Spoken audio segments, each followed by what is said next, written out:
السلام علیکم ورحمۃ اللہ۔ نعرہ تکبیر، نعرہ رسالت، نعرہ حیدری، نعرہ غوثیہ، حضرت علامہ مولانا سعید احمد صاحب فاروقی، عاشق رسول حضرت علامہ مولانا فیض رسول نظامی۔ بسم اللہ الرحمن الرحیم۔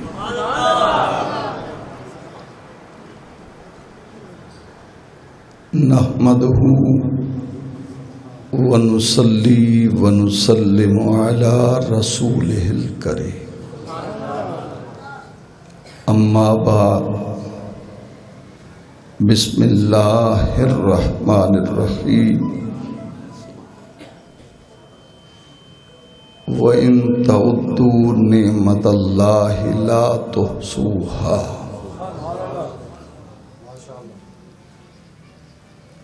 اللہ رب العزت کا لاکھ لاکھ احسان ہے، حضور نبی کریم صلی اللہ علیہ وسلم کے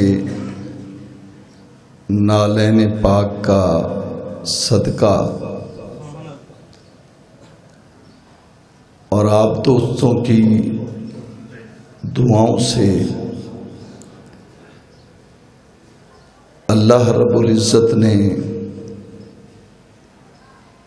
ان مقدس مقامات کی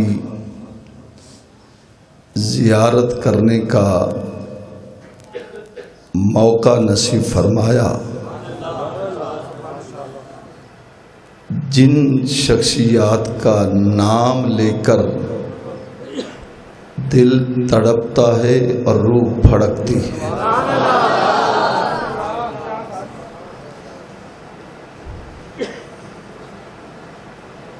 ایک خیال تھا، ایک خواب تھا کہ مجھ جیسا ایک گناہگار شخص ان مقامات مقدسہ کی زیارت کیسے کرے گا۔ کوئی خاص ایک پروگرام نہیں بنایا تھا، بس میں سمجھتا ہوں جب ادھر سے بلاوا آیا تو پھر دیر نہ لگی۔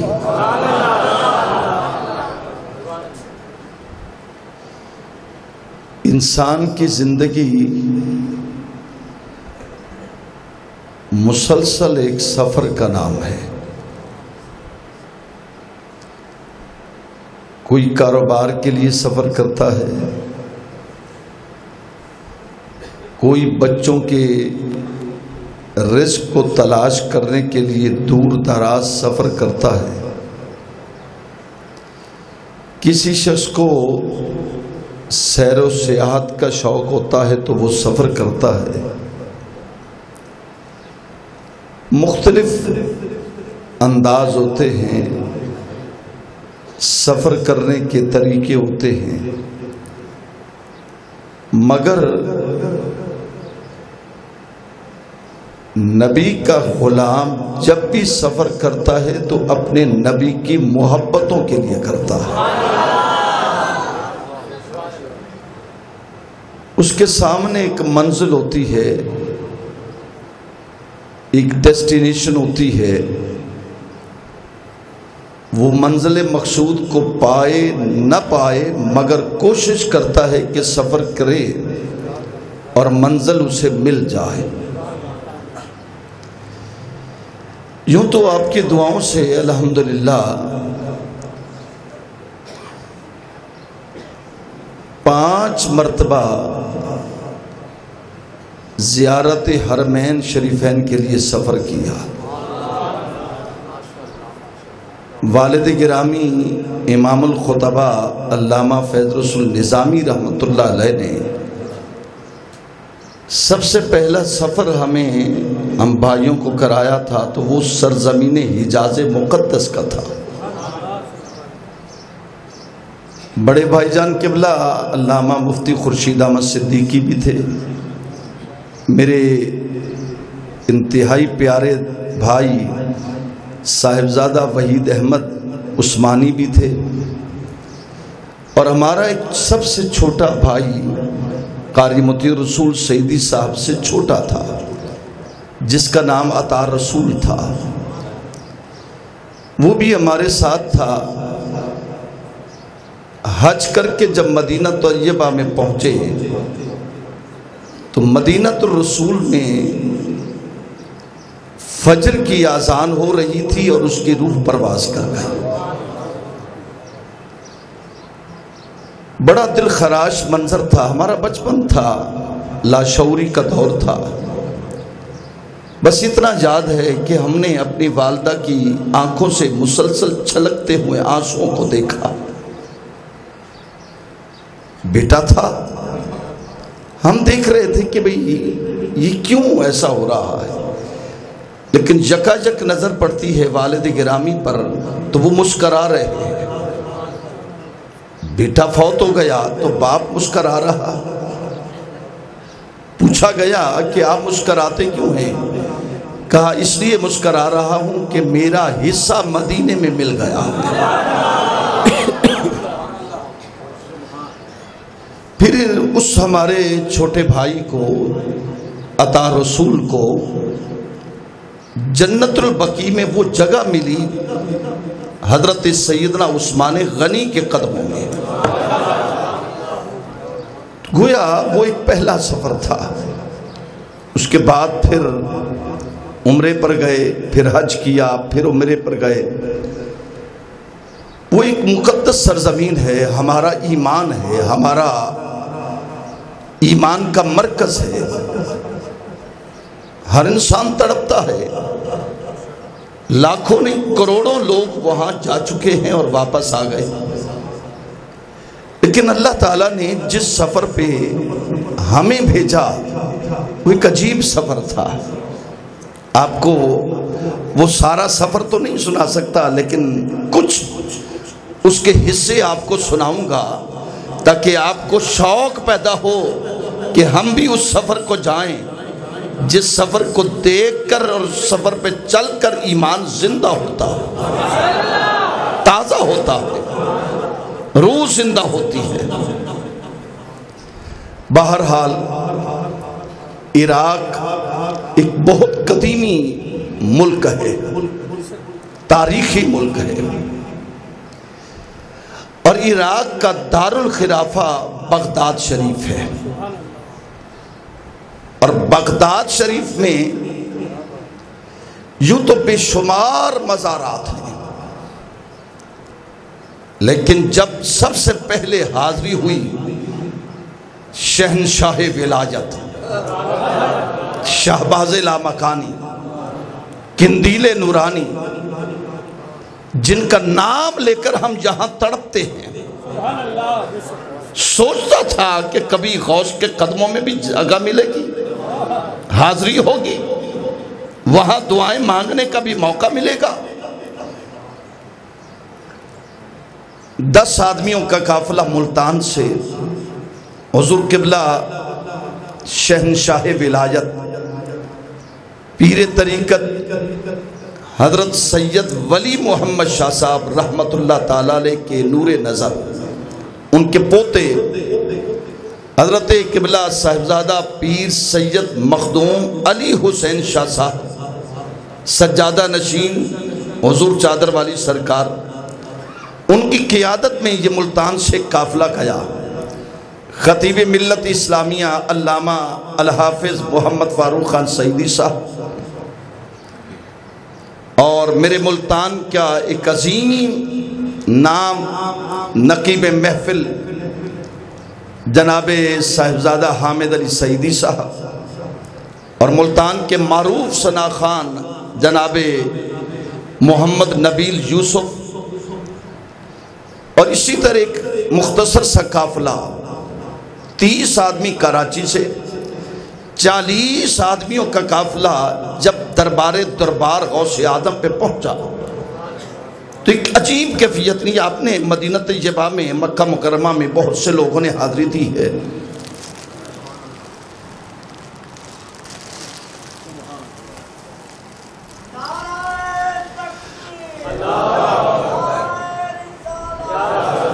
وہاں جب گئے حضور سیدنا غوث اعظم رضی اللہ تعالیٰ عنہ کے جب دروازے پہ داخل ہوئے، بڑا غالباً تقریباً 20 سے 25 فٹ اونچا دروازہ اور 12 سے 15 فٹ چوڑا دروازہ، منقش، نقش و نگار اس قدر خوبصورت تھے تو دل دروازے کو دیکھ کر مچلنے لگا کہ جس بارگاہ میں جانے کا راستہ ایسا حسین ہے تو وہ خود کتنا حسین ہوگا. حضور سیدنا غوث اعظم رضی اللہ تعالیٰ عنہ کے دربار پر حاضری دی. جسم کانپ رہا تھا، لرز رہا تھا، کمر خمیدہ تھی، نظر سنجیدہ تھی. کانپتے جسم کے ساتھ جب حضور سیدنا غوث اعظم رضی اللہ تعالیٰ عنہ کے دروازے کی چوکھٹ پہ اپنے جبین سائی کی اور اپنی جبین نیاز اور جبین محبت کو جھکایا اور جو ہی اپنے لبوں کو حضور غوث پاک کی جالی مبارک جو مزار کے ارد گرد تھی چاندی کی بنی ہوئی ہے اور وہ تقریباً 12 فٹ بلندی کی ہے اور چاروں طرف چاندی کی ہے. اور یہ جالی جو چاندی کی بنی ہوئی ہے آپ کی اطلاع کے لیے یہ بھی پاکستان کے لوگوں کو نصیبے میں آئی اور پاکستان کے لوگوں نے اس وقت آج سے تقریباً 20-25 سال پہلے 1 کروڑ روپیہ خرچ کر کے چاندی کی جالی بنوا کر حضور غوث اعظم کے مزار پر لگوائی تھی. اور وہاں جب اپنے لبوں کو جالی مبارک پر رکھا، یہ باتیں کوئی بتانے کی نہیں ہوتی ہیں، اس لیے بزرگ کہتے ہیں کمیت کم دیکھو، کیفیت کو دیکھو. کوانٹٹی نہ دیکھو بلکہ کوالٹی دیکھو. ہم نے کمیت کو کم دیکھا اور کیفیت کو زیادہ دیکھا اور جو ہی اس عظیم دربار کی چوکھٹ پر سر رکھا اور محبتوں کا سلام پیش کیا تو دل نے گواہی دی تھی حضور غوث پاک کہہ رہے ہیں مجھے تو نانا نے بٹھایا اس لیے ہے کہ جو آئے گا اسے جھولیاں بھر بھر کر دوں گا. کمال حسن تھا، روب اور دبدبہ تھا. جیسے ہم پڑھتے ہیں، آپ کو بھی کئی مرتبہ سنایا کہ حضور غوث اعظم رضی اللہ تعالیٰ عنہ کا ظاہری روب بہت تھا، جلال تھا، دبدبہ تھا، روب تھا. اور جس وقت مزار کو دیکھا تو وہ روب اسی طرح تھا جو ان کی ظاہری زندگی میں دیکھا جاتا تھا. بہت خوبصورت غلاف اور اس غلاف سے کچھ ایک حصہ چادر کا اللہ تعالیٰ نے غوث پاک کی محبتوں کا وہاں کے جو سجادہ نشین تھے سارا قافلہ موجود تھا اور ان میں سے اس فقیر کو بھی اللہ تعالیٰ نے کرم کیا، ایک چادر کا ٹکڑا عطا فرمایا. میں انشاءاللہ اگلے جمعے اس کو لے آؤں گا. اور کچھ پانی بھی ہیں، ایک پانی ہے حضور غوث پاک کی جالیوں کے مبارک سے لگا ہوا، میں نے تھوڑا سا ڈال کر اس سے جالی کے ساتھ لگ کر پھر بوتل میں ڈالا، بڑی محنت کی. اور اس کے بعد پھر ایک پانی میرے پاس حضرت ابو بکر شبلی رحمت اللہ تعالیٰ علیہ، بہت بڑے ولی ہیں، ان کے مزار پر قدموں میں پڑا تھا. ہر ایک نے کہا کہ ہمیں ایک بوتل دی جائے، لیکن وہ ایک بوتل وہاں کے جو مجاور تھے اس نے نکالی، وہ جھومتا رہا گھومتا رہا، اس نے فوری آ کر وہ بوتل میرے ہاتھوں میں تھما دی. وہ بوتل لے آیا اور ایک بوتل میں پانی حضرت سیدنا ایوب علیہ السلام اللہ کے نبی ہیں جن کا صبر بڑا مشہور ہے. جن کے جسم میں سارے جسم میں کیڑے پڑ گئے، اور جو کیڑا گر جاتا تھا اسے اٹھا کر رکھ لیتے تھے۔ لوگ کہتے ہیں حضرت جو گر گیا ہے اسے گرنے دے، فرمایا نہیں، شاید اس کیڑے کی خوراک اللہ نے میرا جسم رکھا۔ ایک صبر تھا۔ حضرت ایوب علیہ السلام کی زبان پر جب کیڑے آنے لگے تو رو کر کہنے لگے یا اللہ ایک یہی زبان ہے جو تیرا ذکر کرتی ہے، اگر یہی بھی ختم ہو جائے تو پھر تیرا ذکر کیسے کرے گی؟ تو یہ ادا پسند آئی۔ اللہ نے فرمایا کہ پیارے نبی باہر جاؤ، ایک ہم نے چشمہ ظاہر کر دیا ہے۔ باہر آئے تو 2 چشمے تھے، کہا کہ پیارے نبی ایک چشمہ ہے، اس چشمے سے آپ نہا لیں تو اللہ تعالیٰ آپ کو صحت عطا فرمائے گا۔ آپ نے اس چشمے سے غسل کیا تو فوری اللہ تعالیٰ نے بیماری دور کر دی۔ اس چشمے کا پانی بھی آپ کے لیے لے کر آیا۔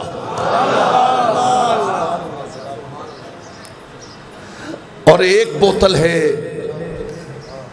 شہزادہ کونین امام علی مقام، جگر گوشہ بطول حضرت سیدنا امام حسین رضی اللہ تعالیٰ عنہ کی جالی کے ساتھ بار بار وہ پانی لگایا، محض اس لیے کہ یہ وہ شہزادے ہیں جو نبی کے کندھوں پر بیٹھے تو سرکار خطبہ دیتے ہیں اور ناز کرتے ہیں، حسین منی و انا من الحسین۔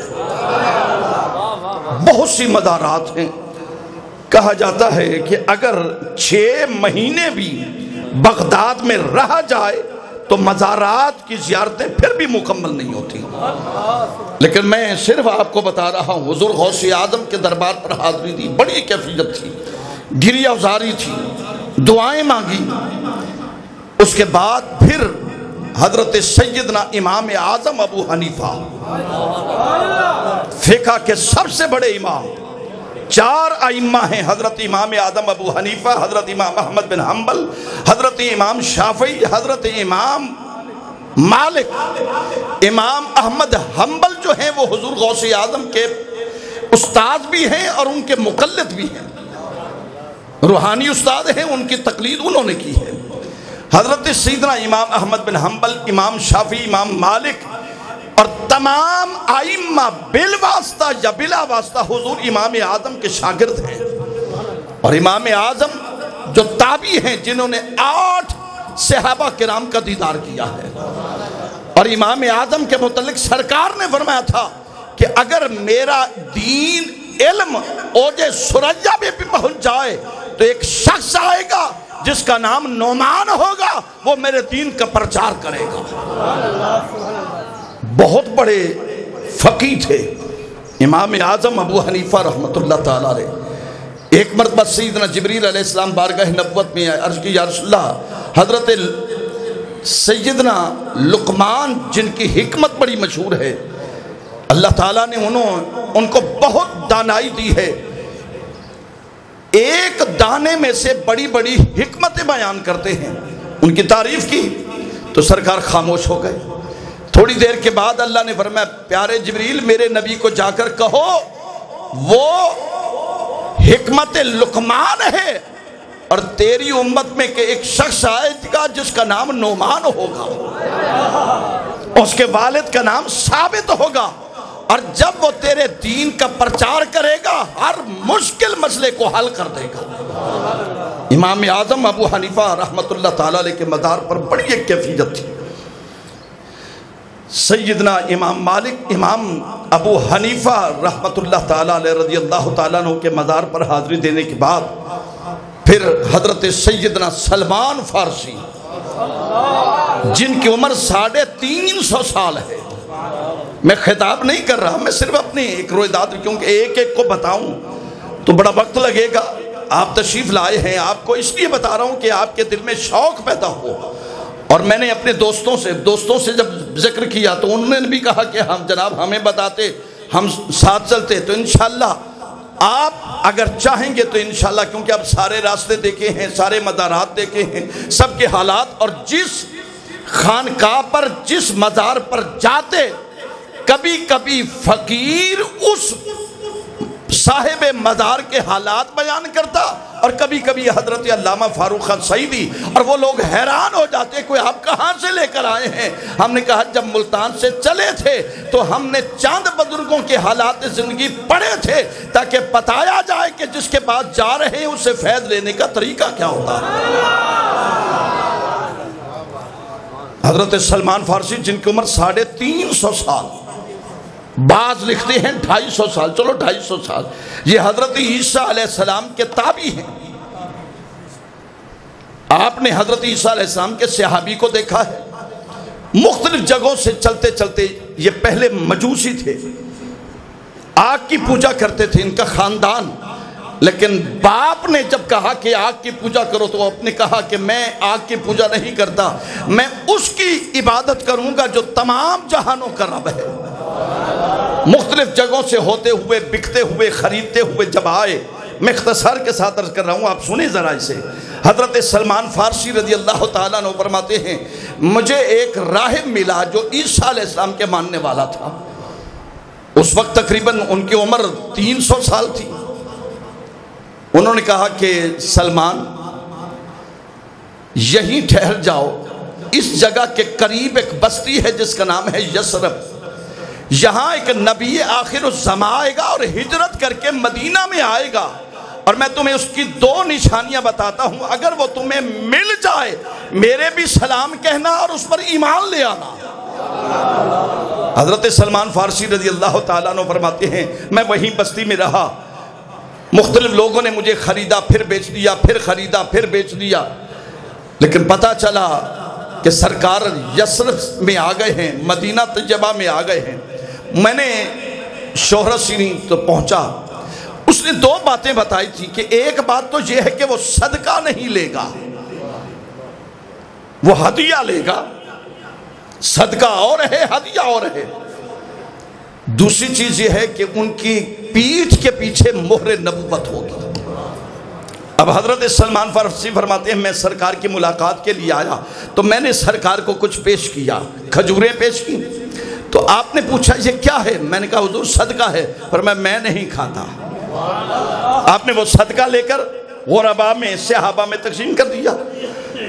چند دنوں کے بعد سلمان فارسی فرماتے ہیں میں نے اس بات کو یاد کیا، آزمایا، پھر ایک دن میں کھجوریں لے کر آیا تو میں نے کہا حضور یہ آپ کے لیے لایا ہوں، ابھی مسلمان نہیں ہوئے، تو سرکار نے کہا کہ یہ کیا ہے؟ اس نے کہا یہ ہدیہ ہے، تو سرکار نے خود بھی کھایا اور اپنے غلاموں کو بھی کھلایا۔ سلمان فارسی فرماتے ہیں اس راہب کی ایک بات مجھے اس پر یقین آ گیا کہ وہ صدقہ نہیں لے گا، وہ ہدیہ لے گا، یہ بات پوری ہو گئی۔ حضرت سلمان فارسی فرماتے ہیں اب میں سوچنے لگا کہ مہر نبوت کیسے دیکھوں، وہ تو سرکار کی کمر مبارک پر ہے، پشت مبارک پر ہے، مہر نبوت کیسے دیکھوں؟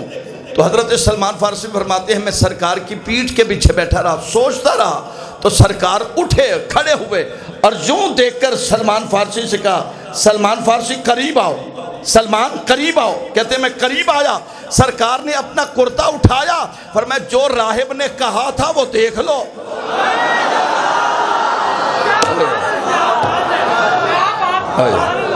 اللہ گویا جب ان مزارات پر یہ حالات جاننے کے بعد جب مزارات پہ حاضری دیتے تو عجیب کیفیت ہوتی کہ سلمان فارسی رضی اللہ تعالیٰ عنہ کا کوئی رشتہ دار نہیں تھا، سارے چھوڑ گئے تھے، تو سرکار نے دیکھا سلمان جی حضور، فرمایا تیرا کوئی نہیں، تو میری اہل میں ہے، اور اوپر لکھا ہوا ہے سلمان من اہل البیت، میرا سلمان میری آل میں سے ہے۔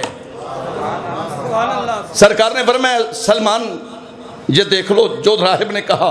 حضرت آقا دو عالم نے کرتا اٹھایا تو حضرت سلمان فارسی نے مہر نبوت کو دیکھ لیا، کلمہ پڑھا، کلمہ پڑھنے کے بعد آتے پھر چلے جاتے، پھر آتے چلے جاتے۔ سرکار فرماتے کیا ہوا؟ آتے ہو چلے جاتے ہو، حضور مجھے تو یہودی نے خریدا ہے، وہ تو مجھے آزاد نہیں کرتا، آپ مہربانی فرمائیں، کوئی کرم ہو یہودی کسی طرح مجھے آزاد کر دے۔ آپ نے فرمایا جاؤ یہودی سے پوچھو تجھے کیسے آزاد کرے گا۔ یہودی نے کہا جی میں آزاد کروں گا، ایک شرط ہے، گٹھلیاں لگاؤ زمین میں، وہ درخت بنے گا، درخت کے بعد پھل لگے گا، جب پھل لگے گا تجھے آزاد کر دوں گا. وہ 4 سال لگیں، وہ 5 سال لگیں، وہ 10 سال لگیں، پھر آزاد کروں گا. حضرت سلمان فارسی سرکار کی بارگاہ میں آئے، رونے لگے، عرض کی یا رسول اللہ وہ تو ایسے کہتا ہے. فرمایا گھبراؤ نہیں، چلو باغ لگاتے ہیں، چلو باغ لگاتے ہیں. سرکار نے گٹھلیاں لی، صحابہ کو اکٹھا کیا، نماز پڑھ کر سرکار تشریف لے گئی. نمازی شاہ پڑھ کر، رات کا وقت تھا، سرکار نے اپنے ہاتھوں میں گٹھلیاں لگانا شروع کر دی. 1 2 3 4 5 40 گٹھلیاں لگائیں. جب 40 گٹھلیاں لگائیں تو سلمان فارسی رونے لگے، عرض کی یا رسول اللہ یہ کب چلیں گی، کب درخت بنے گا، کب پھل لگے گا اور کب میں آزاد ہوں گا. فرمایا سلمان فکر نہ کرو، صبح نماز پڑھ کے آئیں گے تو باغ بنا ہوا ہوگا. سرکار واپس چلے گئے. اب بڑی محبت کی بات ہے، توجہ ہے نا بھائی. حضرت سلمان فارسی رضی اللہ تعالیٰ عنہ کے لیے سرکار نے باغ کی گٹھلیاں لگا دی. سرکار واپس آئے، وہ گٹھلیاں لگا دی تو ان صحابہ کے ساتھ ایک منافق بھی تھا اسی مجمع میں، انہی لوگوں میں. اس نے کیا کیا، وہ رات کو واپس آیا، جہاں جہاں سرکار نے گٹھلیاں لگائی تھی اس نے نکال کر جیب میں ڈال لی. کہا نہ گٹھلی ہوگی نہ باغ لگے گا، نہ باغ لگے نہ پھل ہوگا، نہ سلمان آزاد ہوگا. ٹھنڈورا پیٹیں گے تو پیغمبر نے تو جھوٹ بولا تھا نا، عزب اللہ. لیکن نہیں جانتا تھا جو کہہ دے، جو کہہ دے.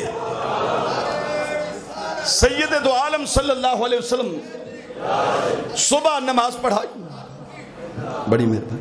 سرکار نے صبح نماز پڑھائی. نماز پڑھانے کے بعد سرکار نے فرمایا صحابہ چلو دیکھتے ہیں سلمان کا باغ. اب اس منافق نے تو گٹھلیاں نکال لی. سرکار نے فرمایا چلو چلتے ہیں دیکھتے ہیں. جب آ کر دیکھا، حضرت علی مرتضیٰ کو کہا کہ جلدی جاؤ دیکھو. حضرت علی مرتضیٰ دوڑتے ہوئے گئے، واپس آ کر خوشیاں مناتے ہوئے، حضور میں نے جا کر دیکھا، اللہ کی قسم ہے درخت بھی بن گئے، پھل بھی لگا ہوا ہے، پھل بھی لگا ہوا ہے.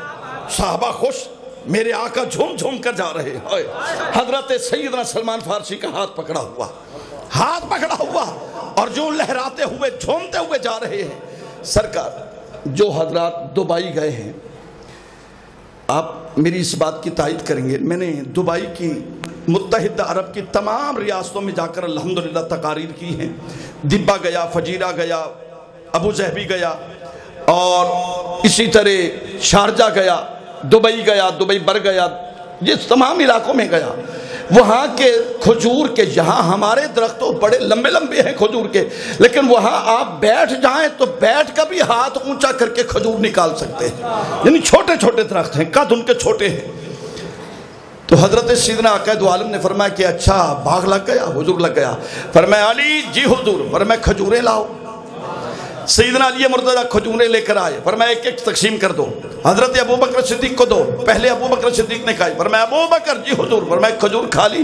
حضور کھا دی تو ہے لیکن گٹھلی تو کہے نہیں.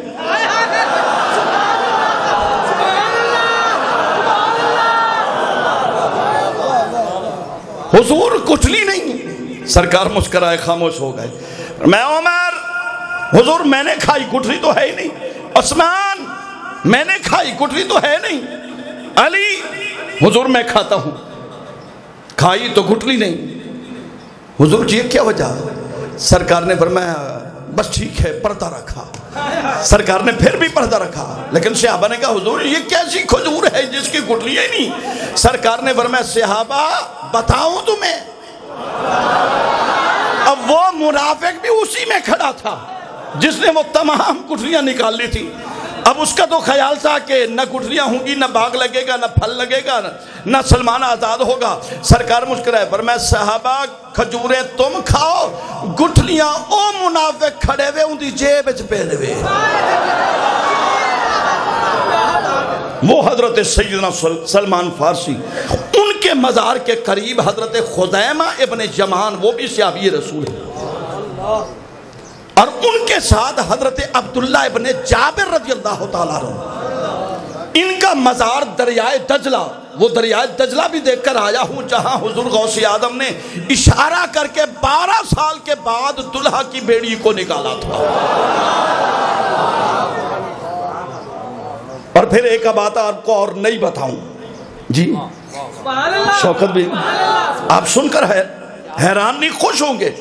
ہم ہر نماز سے پہلے یا نماز کے اذان سے پہلے یا اذان کے بعد یہاں ہمارا پاکستان بر صغیر میں رواج ہے نبی پاک کی ذات پر درود و سلام پڑھا جاتا ہے.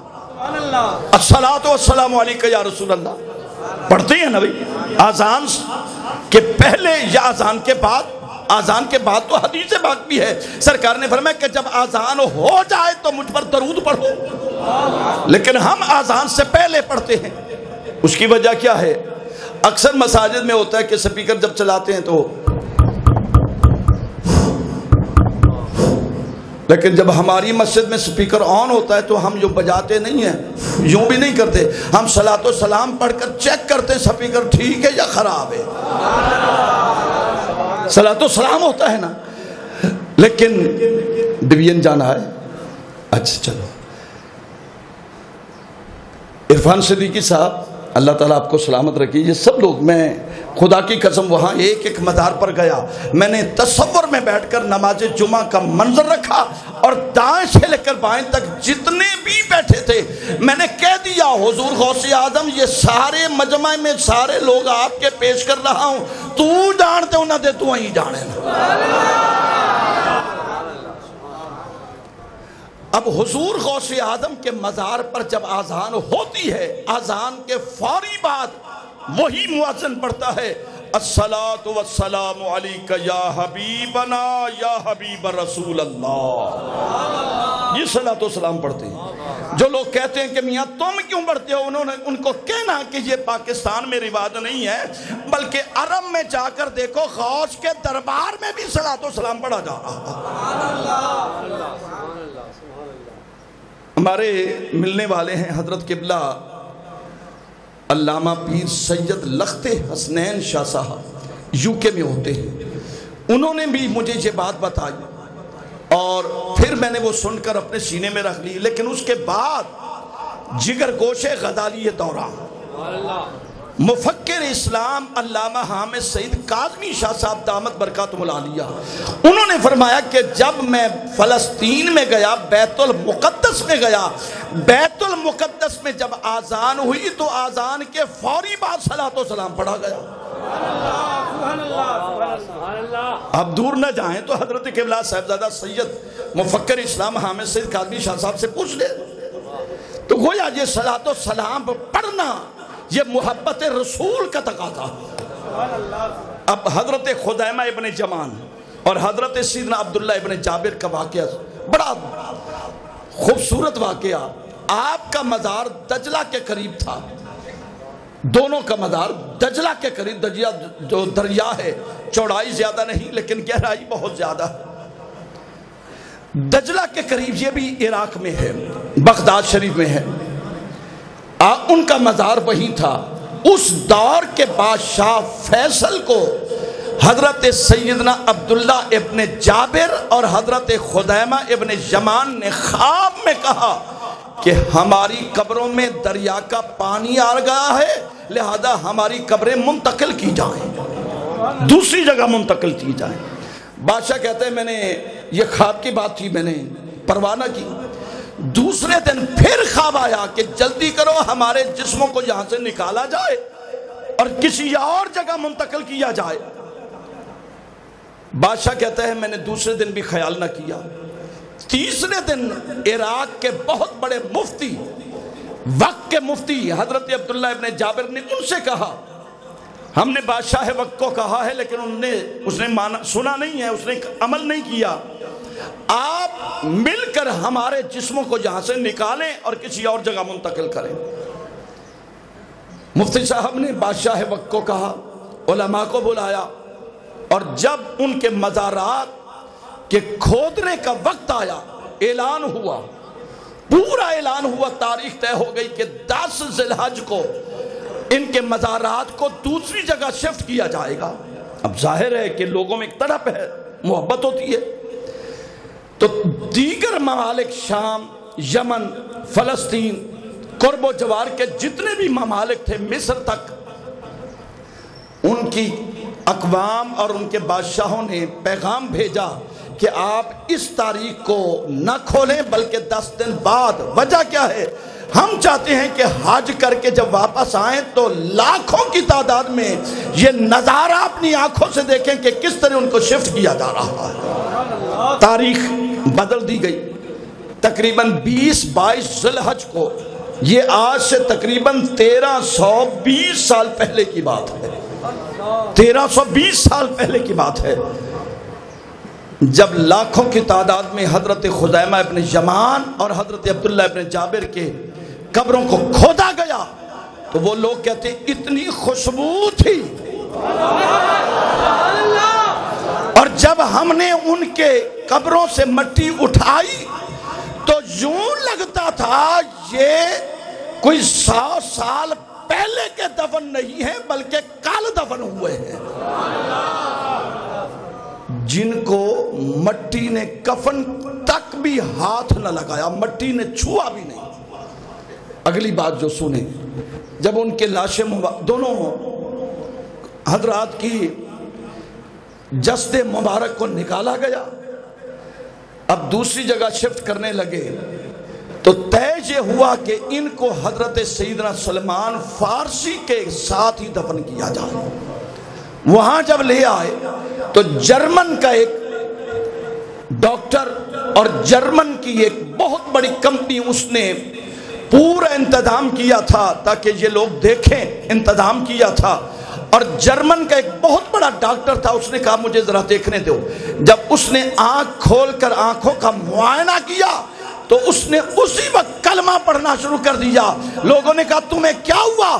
کہا یہ لوگ آج مجھے پتا چلا ہے کہ اسلام بھی سچا ہے، نبی بھی سچا ہے. ان کی مات بتا رہی ہے یہ مرے نہیں، یہ کل بھی زندہ تھے، یہ آج بھی زندہ ہے. جب یہ ایسے واقعات حضرت اس کے بعد پھر حضرت بشر حافی بہت بڑے اللہ کے ولی ہیں. حضرت بہلول دانا جن کا بڑا مشہور واقعہ ہے کہ ہارون رشید کی بیوی زبیدہ آ رہی تھی تو آپ مجذوب تھے، مٹی کے گھر بنا رہے تھے. یہ گلی محلے میں مٹی پڑی ہو نا، ریت پڑی ہو، خاص طور پہ ہم بھی بچپن میں ریت پڑی ہوتی تھی، اس میں ہاتھ ڈال کے پاؤں ڈال کے گھر بناتے تھے. یہ تیرا گھر، یہ میرا گھر، پھر گرا دیتے تھے، پھر یہ میرا گھر. بہلول دانا بھی ایسے مٹی کے گھر بنا کر آواز دے رہے تھے لے لو جنت سستی، جینے جنت جانا. زبیدہ خاتون نے پیسے لیے اپنے شوہر سے، ہارون رشید سے، کہ میں بازار جاتی ہوں، مال شال خرید کر کچھ خرید و فروخت کرتی ہوں. جب آج دیکھا ایک بابا بیٹھا ہے. بابا کیا کہہ رہے ہو؟ کہا جنت بیچ رہا ہوں. کتنے کی؟ کہا 500 دینار. اس نے 500 نکالا اور دے دیا. کہا بابا جنت. اس نے گھر گرا دیا. کہا جا تیری جنت ہو گئی. گھر چلی گئی تو شوہر نے کہا کوئی چیز خرید کے نہیں لائی، خالی آ گئی. اس نے کہا جنت لے آئی ہوں. اس نے کہا بے وقوف ہے، عورتوں کے بھی دماغ الٹے ہوتے ہیں، بڑے جنت ایسے ملتی ہے. بڑا اس نے بحث کی. رات کو سویا، خواب میں دیکھتا ہے جنت کی سیر کر رہا، اور سیر کرتے کرتے سامنے دیکھا ایک محل نظر آیا. اس محل پہ لکھا تھا ھذا بیت زبیدہ، یہ زبیدہ کا گھر ہے. دروازہ کھول کر اندر جانے لگا تو دربانوں نے روک دیا. انہوں نے کہا میری گھر والی کا گھر ہے. انہوں نے کہا تیری گھر والی ہے لیکن گھر تیرا نہیں، گھر ہوندا ہے. گھر تیرا نہیں، گھر اس کا ہے. بس اتنا کہا، دیکھا، آنکھ کھل گئی. اٹھا، کہنے لگا بیوی کو کہا جلدی کر مجھے بھی لے چل. بہلول دانا کے پاس آئے. وہ ویسے مٹی کے گھر بنا رہے تھے اور آواز دے رہے تھے لے لو جنت سستی، جینے جنت جانا. اور یہ شعر پڑھا کرتے ہیں میرے بڑے بھائی جان مفتی صاحب. ان کی تو آواز ہے لیکن میں کیونکہ مسلسل ہم زیارتوں میں رہے، کچھ گلے کا بھی گلا ہے لیکن کوشش کرتا ہوں چلو پڑھ لیتا ہوں. اور ہم نے چوکیدار رسول اللہ دا، چوکیدار رسول اللہ دا، دیندہ پھردہ ہو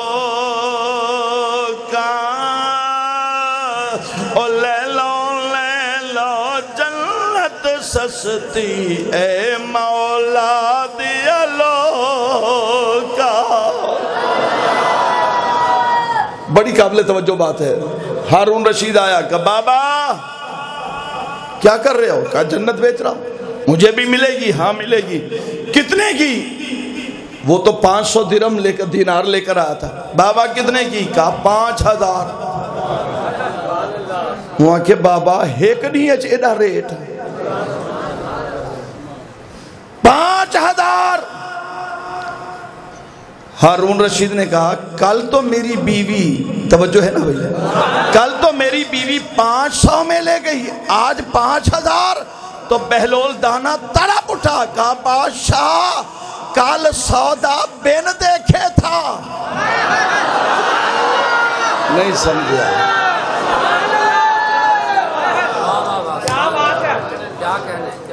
کل سودا بن دیکھے تھا.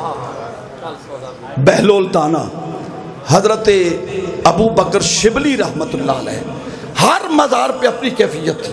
حضرت امام غزالی رحمت اللہ تعالیٰ علیہ جو حضرت غوث اعظم کے استادوں میں ہیں، بہت بڑا ایک نام ہے، بحر العلوم ہیں امام غزالی رحمت اللہ علیہ.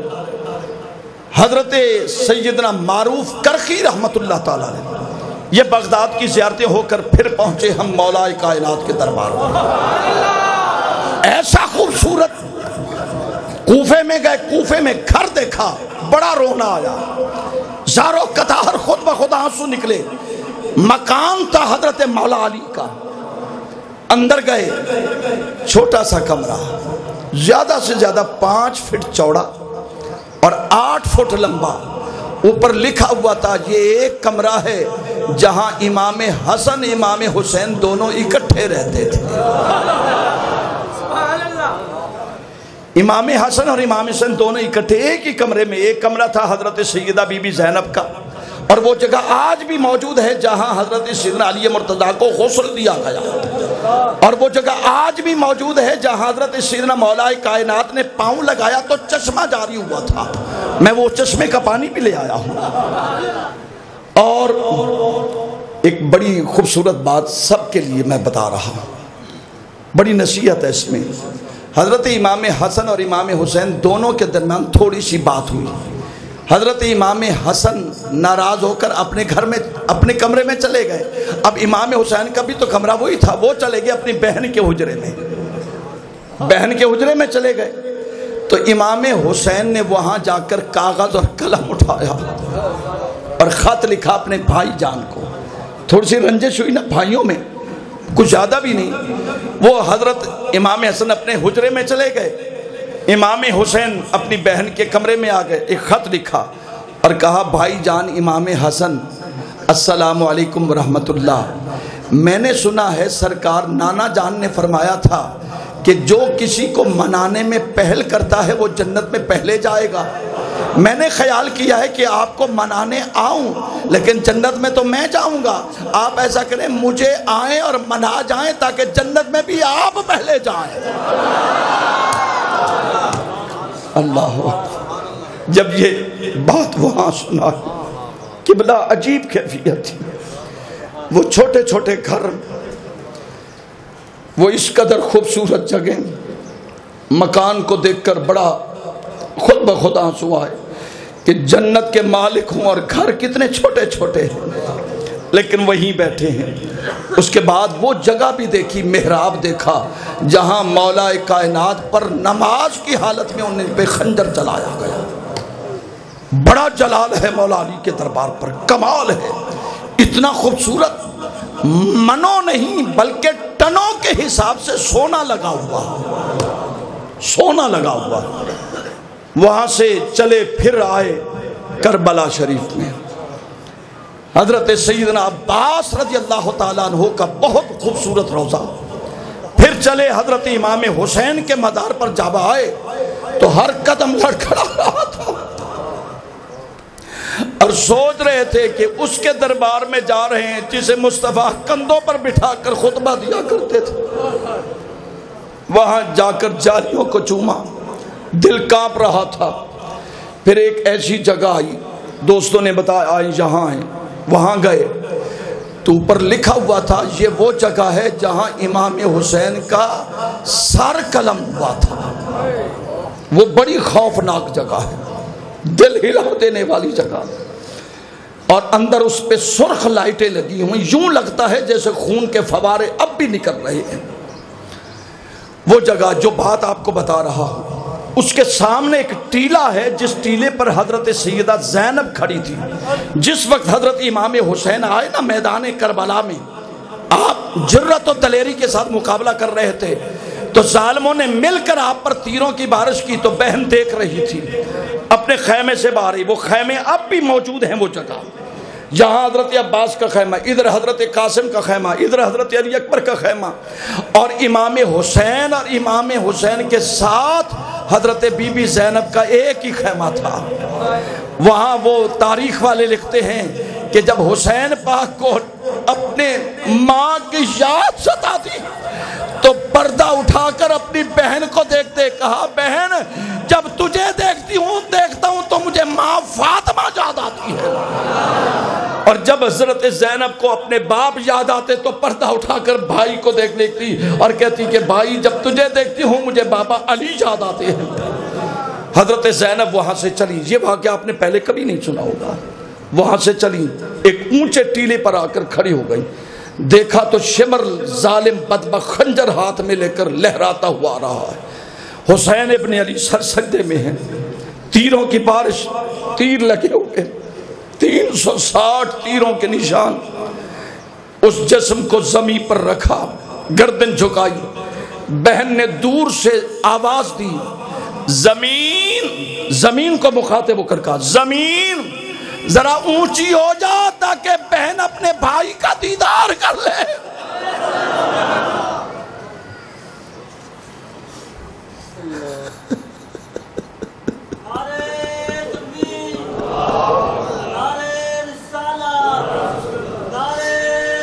ایک محبت تھی، کربلا کا واقعہ، زمین ذرا اونچی ہو جا، بہن اپنے بھائی کا دیدار کرے۔ حالانکہ وہ برابر تھی جگہ، لیکن آپ نے فرمایا کہ ذرا اونچی ہو جا۔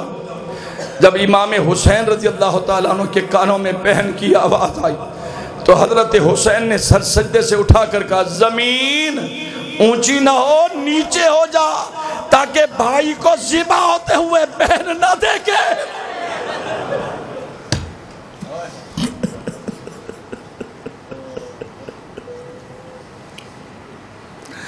میں دعا کرتا ہوں یا اللہ بہن بھائیوں میں محبت اور بڑھا دے۔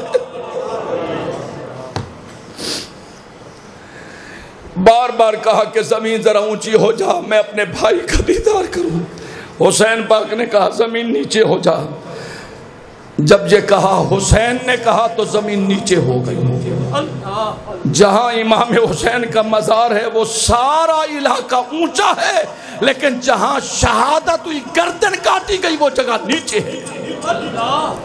حضور جس کا کہنا زمین نہ موڑے،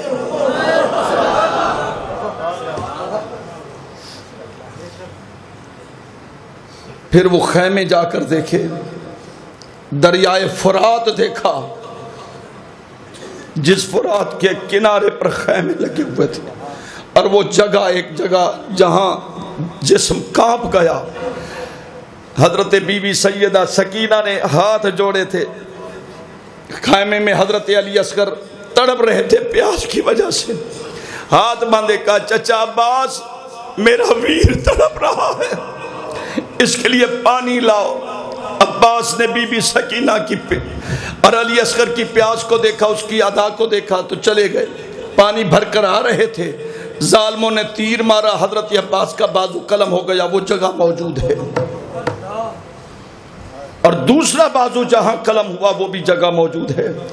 اس قدر سفر میں بے شمار کم و بیش 50 سے 60 ایسے مزارات ہیں جن کی زیارت کی ہے، اور میں نے وہ تفصیل بھی لکھی ہے، بچوں کو بتائے واقعات، دوستوں کو فرداً فرد بتائے، لیکن آج آپ سے اس لیے میں نے یہ حالات، یہ واقعات شیئر کیے تاکہ آپ کے دلوں میں ایک جذبہ پیدا ہو، ایک محبت پیدا ہو۔